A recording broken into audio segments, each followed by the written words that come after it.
नमस्कार दोस्तों, आप सभी का स्वागत है हमारे YouTube channel BCS basic physics में। आज के इस वीडियो में हम कक्षा 11 का टॉपिक लेकर चलेंगे, विमा डायमेंशन। ये हमारी भौतिकी के अंदर हर जगह काम में आने वाली है। आज की इस वीडियो में आप समझ लेंगे तो कक्षा 11 का हर भौतिक राशि के बारे में जब अध्ययन करेंगे तो वहां पर विमा के बारे में जरूर देखेंगे। कक्षा 12 में भी देखने वाले हैं। ये जब हम भौतिक राशियों के बारे में पढ़ेंगे तब तक उनकी विमाएं काम में आती रहेगी।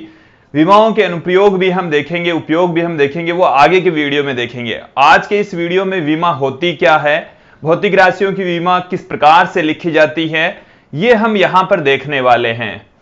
देखिए विद्यार्थी, विमा है क्या एक्चुअल में। किसी भी ये भौतिक राशि के लिए विमा लिखी जाती है। तो किसी भी भौतिक राशि की विमा होती क्या है कि यदि किसी भौतिक राशि को मूल भौतिक राशियों के पदों में लिखें, किसी भौतिक राशि को मूल भौतिक राशि के पदों में लिखेंगे और उन पर मूल भौतिक राशि के पदों में लिखने के पश्चात जो उनकी घातें होती है उन्हीं को ही हम विमा कहेंगे। कि किसी भौतिक राशि को मूल भौतिक राशियों के पदों में लिखकर जो भी हमारे पास में राशि प्राप्त होती है, उनकी घातें हैं, उन्हीं को ही हम विमा कहेंगे। तो किसी भौतिक राशि को मूल भौतिक राशियों के पदों में व्यक्त करेंगे। मूल भौतिक राशियों के पदों में लिखने पर उन पर आने वाली घातें, उन पर आने वाली जो घातें हैं विमा कहलाती, उन्हीं को ही हम क्या कहेंगे, विमा कहेंगे, विमा कहते हैं। देखिए विद्यार्थियों, विमा को लिखने के कुछ नियम कायदे हैं, कुछ तरीके हैं। उन तरीकों के बारे में भी हम यहां पर बात करेंगे। विमा को सदैव यदि उसमें एक लेटर आता है तो उसका जो फर्स्ट लेटर है वो कैपिटल में लिखा जाएगा, बड़े ब्रैकेट में लिखा जाएगा। मैं कुछ जो मूल भौतिक राशियां हैं उनके टर्म्स में उनकी विमा किस तरीके से लिखी जाती है वो आप लोगों को बता देता हूं। मूल भौतिक राशियों के लिए विमा किस प्रकार से लिखी जाएगी। मूल भौतिक राशियों की विमा, देखिए सारे विद्यार्थी ध्यान देंगे। सबसे पहले हम बात करेंगे लंबाई, लेंथ की। और लेंथ के लिए जो विमा होगी वो एल से लिखी जाएगी, कैपिटल एल से। और जो विमा होती है उसको सदैव बड़े ब्रैकेट में लिखा जाएगा, कैपिटल लेटर्स में लिखा जाएगा। फिर उसके बाद में हम बात करेंगे द्रव्यमान की। तो द्रव्यमान है उसको हम मास कहते हैं और मास के अकॉर्डिंग इसकी जो विमा होगी वो आ जाएगी एम। और फिर हम बात करेंगे समय की। तो समय के लिए जो विमा होगी टाइम के अकॉर्डिंग टी से लिखेंगे, कैपिटल टी से लिखा जाता है। मोस्टली जो विमाएं आएगी विद्यार्थियों वो इन्हीं एम, एल और टी की टर्म्स में ही आ जाएगी। इसके साथ में जो अन्य भौतिक राशियां होती है उसके अकॉर्डिंग भी विमा लिखी जानी है। फिर हम बात करेंगे ताप के लिए। तो विद्यार्थियों ताप के लिए देखिए विमा लिखने के अलग अलग तरीके हैं। कई जो राइटर है वो विमा को केस से पुट करते हैं, कहीं थीटा से पुट करते हैं। मोस्टली जो हमारे पाठ्य पुस्तकें हैं उसमें केस से ताप की विमा को लिखा जाएगा। कई लोग इसको थीटा से भी पुट करते हैं, तो थीटा भी आ सकता है कई पाठ्य पुस्तकों में। तो थीटा से भी ताप की जो विमा है उसको पुट किया जा सकता है। फिर हम बात करेंगे विद्युत धारा की। जो विद्युत धारा है उसके अकॉर्डिंग इसकी विमा होती है ए की टर्म्स में, ए लिखा जाता है। इसके साथ में हम बात करेंगे पदार्थ की मात्रा। देखिए पदार्थ की मात्रा का जो मात्रक होता है उसी के अकॉर्डिंग इसकी विमा लिखी जाती है। कैपिटल एम सर्वप्रथम लेंगे और देखिए MOL से लिखी जाती, मोल से लिखी जाएगी, बट उसमें जो फर्स्ट लेटर होगा वो कैपिटल लिया जाएगा। हमने मूल भौतिक राशियों की जो मात्रक पढ़े, हमने ये देखा था कि मात्रक सदैव स्मॉल लेटर्स में ही लिखे जाते हैं कुछ मात्रकों को छोड़कर। जैसे जिन भौतिक राशियों के मात्रक साइंटिस्टों के नाम पर हैं उनको कैपिटल से लिखते हैं, अन्य सभी को स्मॉल लेटर्स में ही लिखा जाता है। पदार्थ की जो मात्रा है उसको हम MOL से लिखेंगे, फर्स्ट लेटर कैपिटल में, सेकंड और थर्ड जो लेटर है वो स्मॉल लेटर्स में ही लिखा जाएगा। इसके साथ में प्रकाश की जो तीव्रता है, ज्योति की जो तीव्रता है, प्रकाश की या ज्योति की जो तीव्रता है, उसको हम लिखेंगे सी डी से, कैपिटल सी स्मॉल डी से हम पुट करेंगे। तो विद्यार्थियों, ये हमारे पास में मूल भौतिक राशियां थी और मूल भौतिक राशियों को हमने उनकी विमा के टर्म्स में आप लोगों को बताया कि उनकी विमा किस रूप में लिखी जानी है। अब हम अन्य जो भौतिक राशियां पढ़ेंगे, व्युत्पन्न भौतिक राशियां पढ़ेंगे और व्युत्पन्न भौतिक राशियों को हमें मूल भौतिक राशियों के रूप में कन्वर्ट करना है, फिर उनकी विमा हम आपको लिखना सिखाएंगे। मूल भौतिक राशियों के साथ में हमने व्युत्पन्न भौतिक राशियां भी पहले पढ़ी है। जब हमने मात्रक फाइंड आउट किए थे तब हमने देखा था। देखिए विद्यार्थियों, कुछ नियम कायदों का आपको ध्यान रखना है। पहला नियम कायदा तो यही ध्यान रखना है कि जो फर्स्ट लेटर है विमा का वो सदैव कैपिटल में आना चाहिए। ये आप लोगों को दिमाग में कंफर्म बिठा लेना है। इसके साथ में जो सेकंड कंडीशन है कि जो विमीय सूत्र होता है, विमा होती, उसको बड़े ब्रैकेट में ही लिखा जाना है। और देखिए विद्यार्थियों, जो मूल भौतिक राशियां उस पर आने वाली घातें, जैसे लंबाई की 2 घात हो जाएगी तो वहां पर इस एल के ऊपर 2 घात लगा देंगे, वो उसकी विमा हो जाएगी। अभी हमें कुछ एग्जाम्पल्स लेंगे और उन एग्जाम्पल से आप लोगों को अच्छे से समझ में आ जाएगा। कंटिन्यूस वीडियो में बने रहिए, देखते रहिए विमा, व्युत्पन्न भौतिक राशियों की विमा किस तरीके से फाइंड आउट करते हैं। दोस्तों, अब हम बात करेंगे व्युत्पन्न भौतिक राशियों की विमा किस तरीके से लिखी जाती है। सर्वप्रथम हम कुछ सिंपल सी व्युत्पन्न भौतिक राशियां ले रहे हैं। मैं यहां पर एक टेबल का निर्माण कर रहा हूं। सर्वप्रथम उसमें जो कॉलम बनाया है वो है क्रम संख्या का। हम पहली भौतिक राशि यहां पर लेंगे, ये हमारे पास में क्रम संख्या। फिर उसके बाद में हम यहां पर लेंगे व्युत्पन्न भौतिक राशि। व्युत्पन्न भौतिक राशि को हम मूल भौतिक राशि की टर्म्स में कन्वर्ट करेंगे। तो यहां पर अगला जो कॉलम है वो है मूल भौतिक राशि के रूप में। ये जो व्युत्पन्न भौतिक राशि है वो मूल भौतिक राशियों के रूप में, राशियों के रूप में हम इनको पुट करेंगे। फिर हम इसकी विमा कैसे फाइंड आउट करते हैं, इसकी विमा के लिए सूत्र फॉर्मूला यहां पर पुट करने वाले हैं। देखिए विद्यार्थियों, सर्वप्रथम हम बात करेंगे सबसे सिंपल जो व्युत्पन्न भौतिक राशि है उसकी। सबसे पहले हम लेते हैं क्षेत्रफल। क्षेत्रफल के जो भी फॉर्मूले होंगे वो लंबाई गुणा चौड़ाई, लंबाई गुणा लंबाई के रूप में लिखे जाएंगे। तो विद्यार्थियों में एक कोई सा भी एक फॉर्मूला हम ले लेते हैं, लंबाई गुणा चौड़ाई या लंबाई गुणा लंबाई हम पुट कर देते हैं। देखिए लंबाई की जो विमा होगी, अब ध्यान देंगे बोर्ड पर, लंबाई की जो विमा होती है वो होगी L1। L1 कह दीजिए या सिर्फ L कह दीजिए। दूसरी जो लंबाई है उसकी भी विमा हो गई है L1। यहां से इसकी जो विमा है क्षेत्रफल की वो आ गई है L1 इंटू L1। देखो L को जब L से मल्टीप्लाई करेंगे तो हमारे पास में विमा आ जाएगी L स्क्वायर। L स्क्वायर, ये हमारे पास में क्षेत्रफल की विमा आ गई है दोस्तों। फिर हम बात करेंगे अगली जो व्युत्पन्न भौतिक राशि है, आयतन, वॉल्यूम। और आयतन को हम लंबाई गुणा चौड़ाई गुणा ऊंचाई पुट कर सकते हैं और उसको हम लंबाई गुणा लंबाई गुणा लंबाई भी पुट कर सकते हैं। जो चौड़ाई होती है वो भी एक तरीके की लंबाई ही होती है। तो यहां पर हमारे पास में जो विमा आएगी लंबाई के लिए L1, फिर लंबाई के लिए L1, फिर लंबाई के लिए L1 विमा निकल कर आ रही है। और फाइनली जो विमा आएगी L1, L1 और L1, यहां से हमारे पास में L का क्यूब आ जाएगा। और यह आप लोगों को समझ में आ गया होगा। घनत्व, डेंसिटी कहते हैं इसको। देखिए घनत्व का जो फॉर्मूला है, घनत्व बराबर क्या होता है, देखिए द्रव्यमान बट्टे में आयतन, द्रव्यमान बट्टे में आयतन से घनत्व को पुट किया जाता है। तो देखिए इसके अकॉर्डिंग इसकी जो विमा आएगी, द्रव्यमान की जो विमा होती M1, आयतन की जो विमा है वो अभी हमने पुट की है, आयतन की विमा होती है L क्यूब, L क्यूब। अब आपको उसी पुरानी विमा को यूज में लेना है। आयतन की विमा सीधी मैंने यहां पर पुट कर दी। फाइनली जो घनत्व की विमा है वो हमारे पास में आ गई है m1 l माइनस 3 कि l की घात 3 जब बट्टे से ऊपर जाएगी तो l की घात हो जाएगी l माइनस 3 हो जाएगी।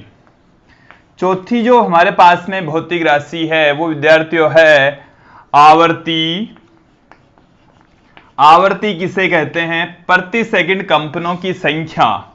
कंपनों की संख्या, तो ये तो एक नंबर है, न्यूमेरिकल वैल्यू है, अपॉन में आएगा समय, उसमें लगा समय, तो कंपनों की संख्या में लगा जो समय उसको हम आवर्ती कहते हैं। तो यहां से इसकी तो कोई विमा नहीं होती, तो यहां से तो 1/, समय की जो विमा है वो है t1। फाइनली जो हमारे पास में आवर्ती उसकी विमा आ जाएगी t-1। ये भी आप लोगों को समझ में आ गया होगा। फिर उसके बाद में हम आगे चलते हैं विद्यार्थियों, जैसे हम बात करेंगे वेग, वेलोसिटी या चाल।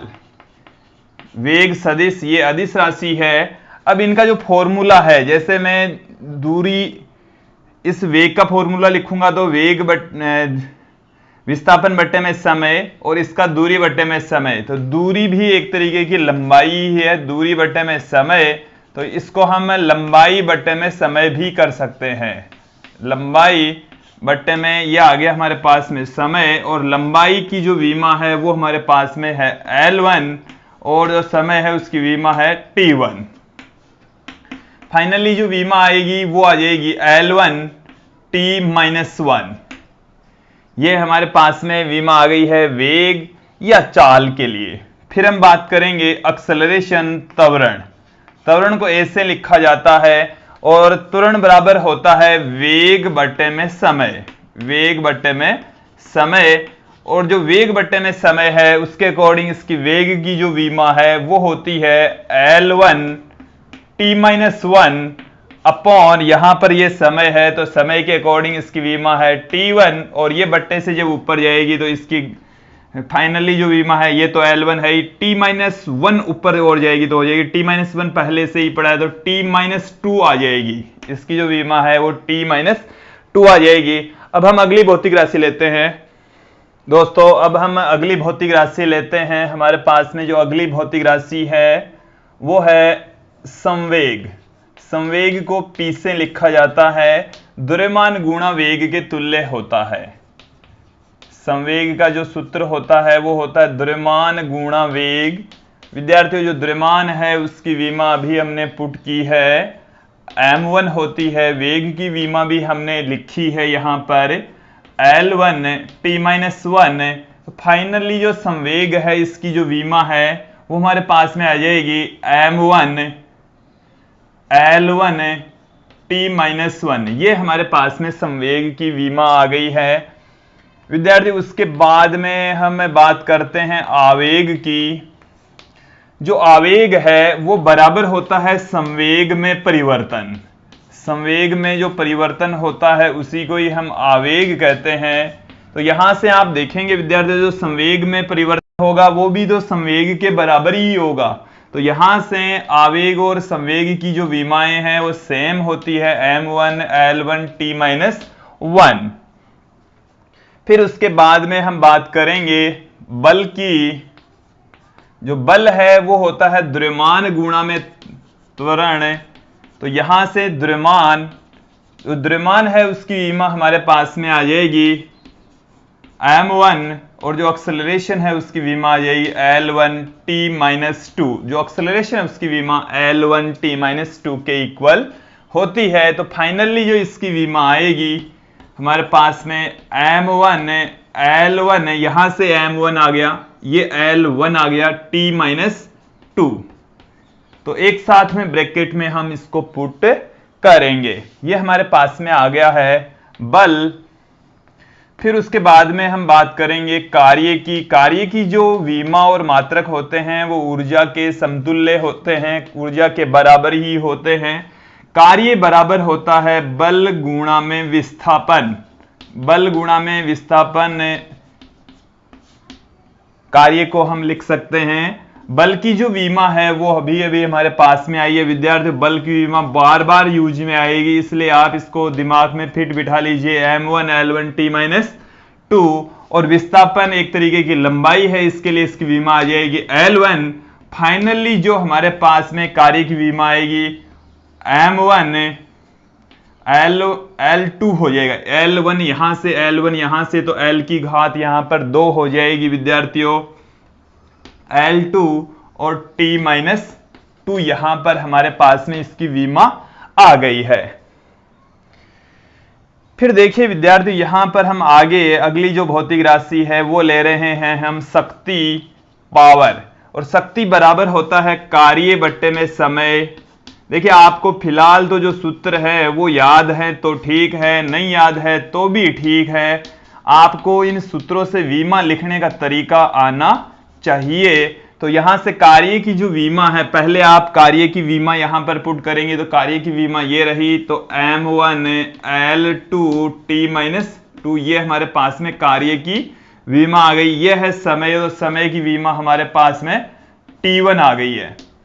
देखिए विद्यार्थी, यहां से t1 बट्टे से जब ऊपर जाएगी तो t की घात -1 हो जाएगी, t-2 पहले से ही पड़ा है तो t-3 हो जाएगा, तो m1 L2 t-3 हो जाएगा। ये हमारे पास में विमा आ गई है शक्ति की।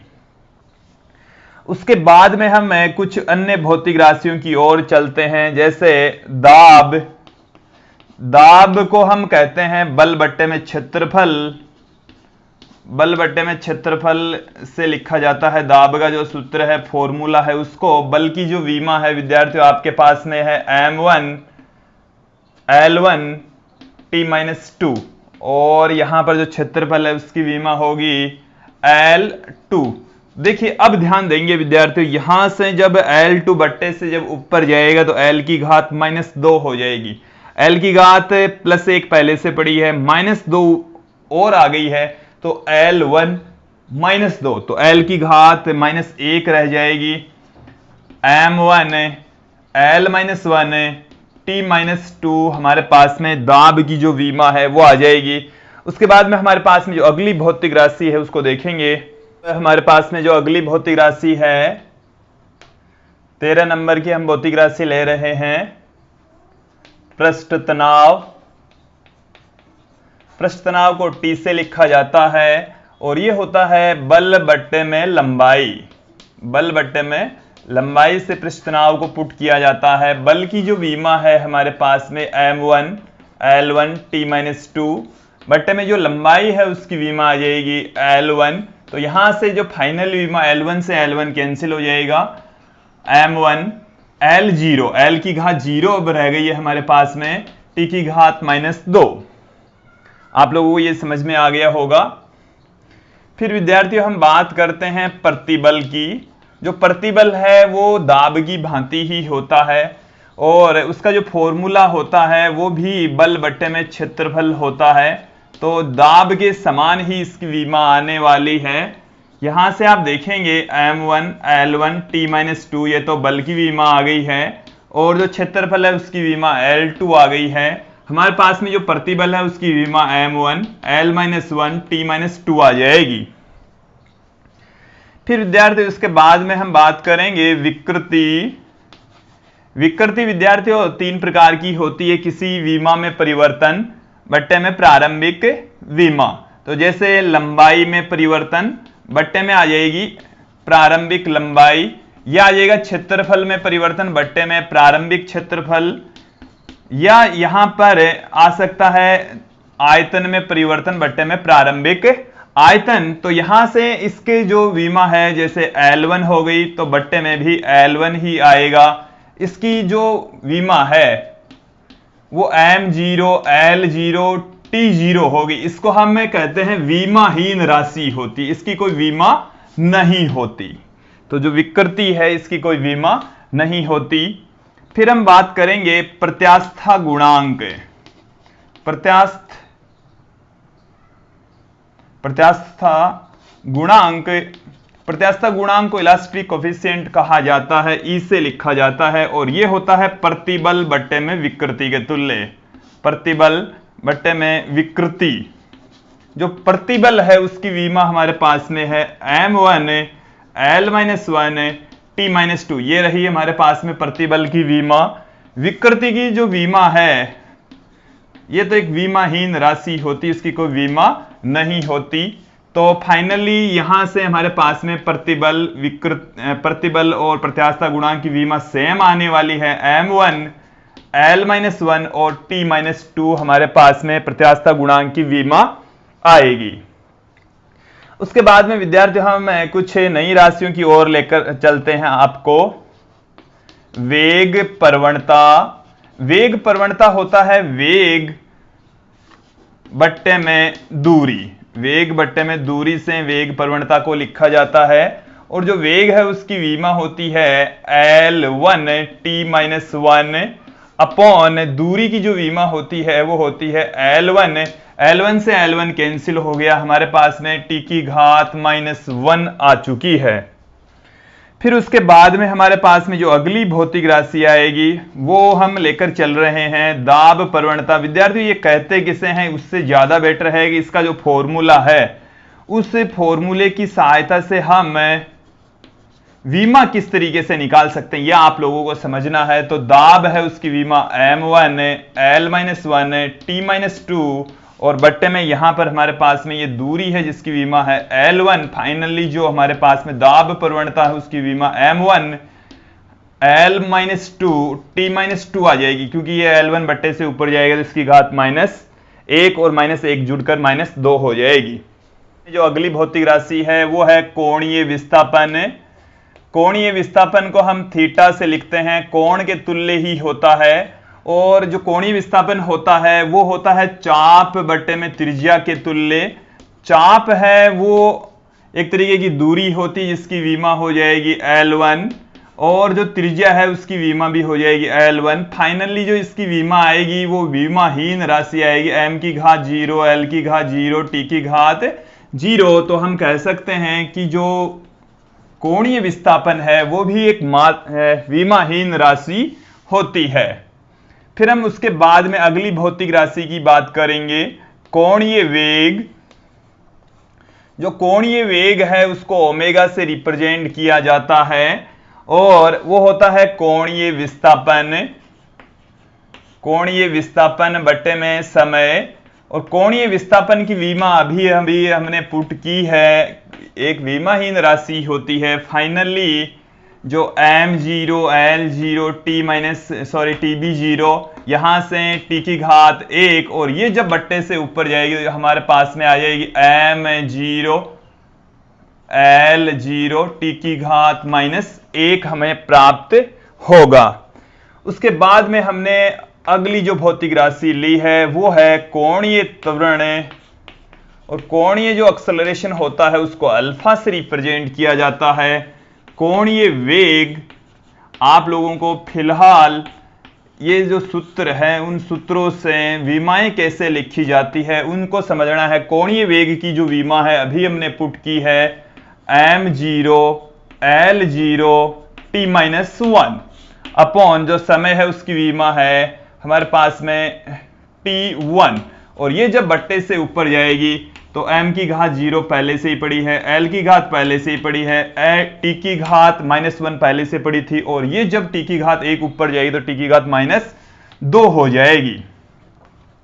उसके बाद में हम बात करेंगे बल युग्म आघूर्ण। बल युग्म आघूर्ण को टॉ से रिप्रेजेंट किया जाता है और बल युग्म आघूर्ण है वो होता है बल गुणा में दूरी। बल गुणा में दूरी से इसको लिखा जाता है। बल की जो विमा होती है वो है m1 l1 t-2, दूरी की जो विमा है वो l1। फाइनली जो बल युग्म आघूर्ण है उसकी विमा आ जाएगी m1 l2 t-2, इसकी विमा आ जाएगी। आप लोगों को भी ये समझ में आ गया होगा। फिर उसके बाद में हम बात करेंगे कोणीय संवेग। जो कोणीय संवेग है विद्यार्थियों, कोणीय संवेग को हम किस तरीके से पुट कर सकते हैं, जैसे इसको लिखा जाता है r क्रॉस p से इसको पुट किया जाता है तो संवेग गुणा दूरी के तुल्य होता है। संवेग गुणा दूरी के तुल्य संवेग की विमा भी विद्यार्थियों हमने अभी थोड़ी देर पहले ही पुट की है। m1 l1 t-1 और दूरी के लिए जो विमा है वो l1 आ जाएगी और जो कोणीय संवेग है उसकी विमा आ जाएगी m1 l2 और t-1। आप लोगों को ये भी समझ में आ गया होगा। अगली जो भौतिक राशि है वो हमारे पास में है जड़त्व आघूर्ण, और जो जड़त्व आघूर्ण है उसको मोमेंट ऑफ इनर्शिया कहा जाता है। आई से लिखा जाता है, जो कि द्रव्यमान गुणा त्रिज्या का वर्ग होता है। द्रव्यमान गुणा जो जिस पथ पर पिंड चक्कर लगा रहा है उसकी त्रिज्या का वर्ग। फिलहाल आपको इनके फॉर्मूलों से विमा लिखना सीखना है। तो द्रव्यमान है उसकी विमा हो जाएगी m1, त्रिज्या लंबाई होती है जिसकी विमा l, और इसका स्क्वायर है तो इसका भी स्क्वायर हो जाएगा। फाइनली जो विमा निकल कर आएगी वो आएगी m1 l2। तो आप लोगों को यहां तक समझ में आ गया होगा। फिर हम आगे कुछ विमा विद्यार्थियों, अब हम नई भौतिक राशि लेकर चल रहे हैं विद्युत आवेश। विद्युत आवेश को हम Q से रिप्रेजेंट करते हैं, जो कि विद्युत धारा इंटू समय के तुल्य होती है। विद्युत धारा एक मूल भौतिक राशि है और इसकी जो विमा होती है वो होती है A1 और जो समय है उसकी विमा है T1। फाइनली जो इसकी विमा आएगी वो M0 L0 T1 A1 इसकी विमा आएगी। देखिए कई बार इसको 0 लिख भी देते हैं, न भी लिखें तो भी चल जाएगा। उसके बाद में विद्यार्थियों हम कुछ नई भौतिक राशियां लेकर चल रहे हैं, जैसे विभव या विभवांतर। विभव भी ले सकते हैं, विभवांतर भी लिया जा सकता है, जो कि कार्य बट्टे में आवेश के बराबर होता है। कार्य बट्टे में आवेश जो कार्य है इसकी विमा होती है m1 l2 t-2 और जो आवेश है उसकी विमा है a1 t1। यहां से a1 t1, और जब ये बट्टे से ऊपर जाएगी तो m की घात तो 1 ही रहनी है, l की घात 2 ही रहनी है, t की घात एक और ऊपर चली जाएगी तो -3 हो जाएगी, a की घात -1 हो जाएगी। ये प्लस में 1 है, बट्टे से ऊपर जाते -1 हो जाएगी, -2 पहले से पड़ा है, -3 हो जाएगी, a की घात -1 हो जाएगी। यहां तक आप लोगों को समझ में आ गया होगा।